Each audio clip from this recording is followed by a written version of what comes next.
So, should you have a different brand for each type of product that you sell, or should you have one brand that covers them all? Well, let's look at some of the pros and cons of each approach. Now, if you have one brand for all of your products, the pros are, well, first of all, consistency.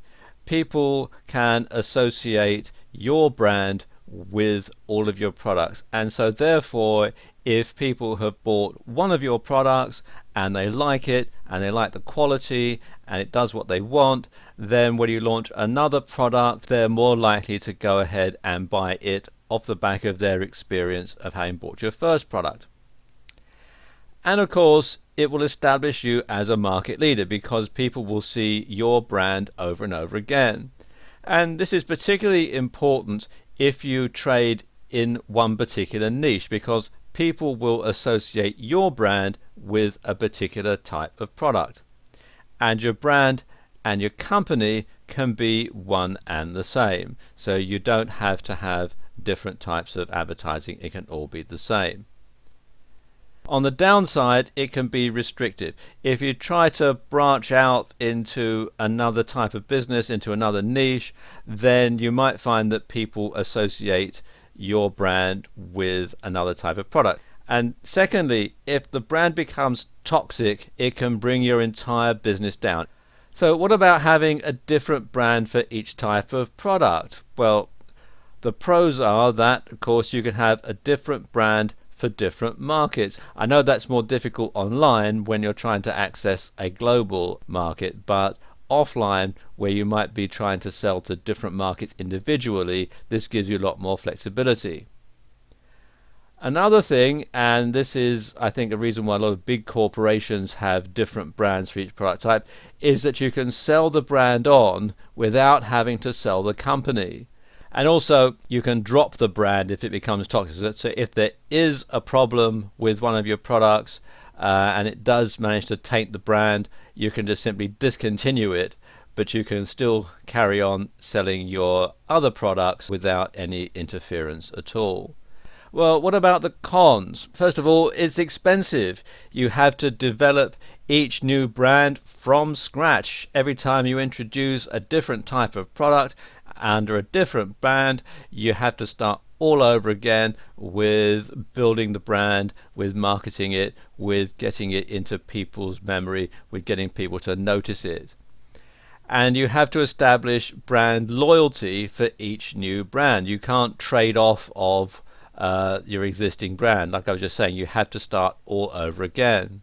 And that means you have to duplicate things. You have to duplicate advertising, for example, because you have to have two advertising budgets, one for your existing brand and one for your new brand every time you introduce one. And of course the cost can mount up, especially when you're just starting out.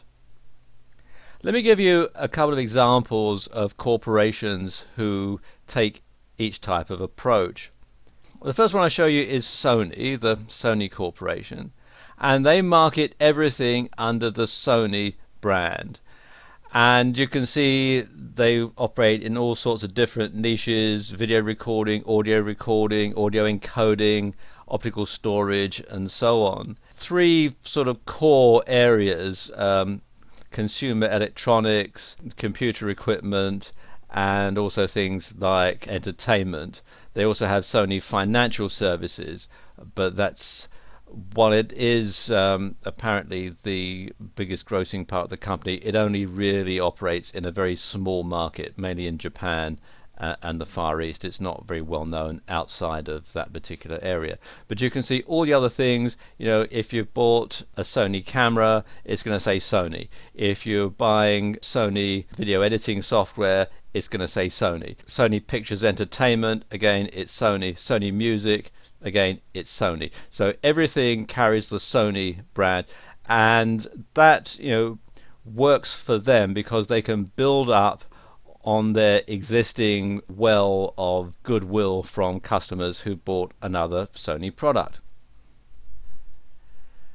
And the other example is Unilever, and Unilever is an Anglo-Dutch conglomerate, and they mainly work in the foods, beverages, cleaning agents and personal care products niches.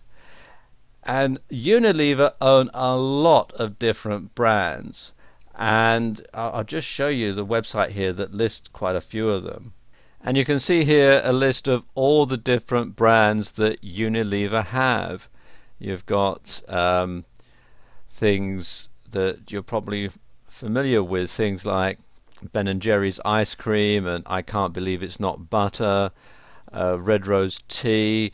You've got, if I scroll down a bit further, the different ice cream brands which operate in different countries. For example, in the UK they're under the Walls brand, but they're different brands in different countries as well.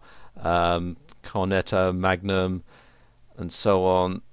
And you've got all the other things here, laundry detergents, Lifebuoy soap, Surf laundry detergent, Brute cologne, Cif cleaning products, Persil washing powder, Pond's cold cream, all these different things, and they're all owned by Unilever.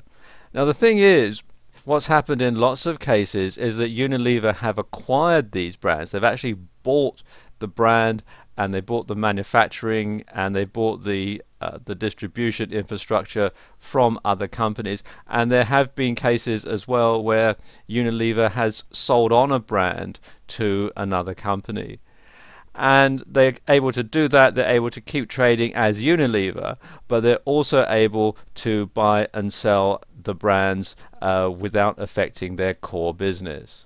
And that is of course another big advantage of having a different brand for each product.